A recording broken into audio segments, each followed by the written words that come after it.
ತನ್ನ ಸ್ವಂತ ಮಗನ ಪರವಾಗಿ ನಿಲ್ಲದೆ ಸತ್ಯದ ಪರವಾಗಿ ನಿಂತ ಈ ತಂದೆಯ ಕಥೆ ಗೊತ್ತಾ?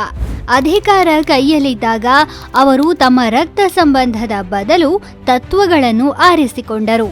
ಇದು ಕರ್ನಾಟಕದ ರಾಷ್ಟ್ರಕವಿ ಮತ್ತು ನಿರ್ಭೀತ ಕುಲಪತಿಯಾಗಿದ್ದ ಕುವೆಂಪು ಅವರ ನೈಜ ಕಥೆ.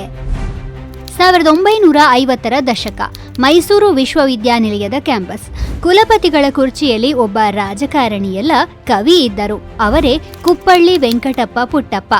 ನಾಡು ಅವರನ್ನು ರಾಷ್ಟ್ರಕವಿ ಕುವೆಂಪು ಎಂದು ಗೌರವಿಸುತ್ತದೆ. ಕುಲಪತಿಯಾಗಿ ಕುವೆಂಪು ಅವರು ವಿಶ್ವವಿದ್ಯಾನಿಲಯವನ್ನು ಪುನರ್ರೂಪಿಸುತ್ತಿದ್ದರು. ಕನ್ನಡವನ್ನು ತರಗತಿಯೊಳಗೆ ತರುತ್ತಿದ್ದ ಅವರು, ಶಿಕ್ಷಣವು ಕೇವಲ ವೃತ್ತಿ ಜೀವನವನ್ನು ಅಲ್ಲ, ವ್ಯಕ್ತಿತ್ವವನ್ನು ನಿರ್ಮಿಸಬೇಕು ಎಂದು ಹೇಳುತ್ತಿದ್ದರು. ವಿಶ್ವವಿದ್ಯಾನಿಲಯವು ಕೇವಲ ಪದವಿ ಪಡೆದವರನ್ನು ಅಲ್ಲ, ಮನುಷ್ಯರನ್ನು ಉತ್ಪಾದಿಸಬೇಕು ಎಂಬುದು ಅವರ ನಂಬಿಕೆಯಾಗಿತ್ತು. ಒಂದು ವರ್ಷ ಅವರ ಮಗ ಪೂರ್ಣಚಂದ್ರ ತೇಜಸ್ವಿ ಇಂಗ್ಲಿಷ್ ಪರೀಕ್ಷೆಯಲ್ಲಿ 27 ಅಂಕಗಳನ್ನಷ್ಟೇ ಪಡೆದು ಅನುತ್ತೀರ್ಣರಾದರು. ಇದರಿಂದ ಹತಾಶೆಗೊಂಡ ತೇಜಸ್ವಿ ಮೌಲ್ಯಮಾಪಕರ ವಿರುದ್ಧವೇ ಅಸಮಾಧಾನ ಹೊರಹಾಕಿದ್ದರಂತೆ. ಆಗ ತೇಜಸ್ವಿಯವರ ಉತ್ತರ ಪತ್ರಿಕೆ ಪರಿಶೀಲಿಸಿದ ಕುವೆಂಪು ಅವರು, ಇವನಿಗೆ 27 ಅಂಕ ಕೊಟ್ಟವರ್ಯಾರು? ಇನ್ನೂ ಕಡಿಮೆ ಕೊಡಬೇಕಿತ್ತು.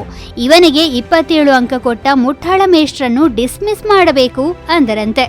ತಮ್ಮ ಬಳಿ ಅಧಿಕಾರ ಇದೆ ಎಂದು ಅವರು ತಮ್ಮ ಮಗನ ಫಲಿತಾಂಶವನ್ನು ಬದಲಾಯಿಸಲು ಆ ಅಧಿಕಾರವನ್ನು ಬಳಸಲಿಲ್ಲ. ಆ ವರ್ಷ ತೇಜಸ್ವಿ ಅನುತ್ತೀರ್ಣರಾಗಿಯೇ ಉಳಿದರು. ಆದರೆ ಕುವೆಂಪು ಅವರ ಆಡಳಿತದಲ್ಲಿ ನೈತಿಕತೆಯನ್ನು ರಾಜಿ ಮಾಡಿಕೊಳ್ಳಲು ಸಾಧ್ಯವಿಲ್ಲ ಎಂಬ ಸಂದೇಶ ಕ್ಯಾಂಪಸ್ನಾದ್ಯಂತ ಹರಡಿತು.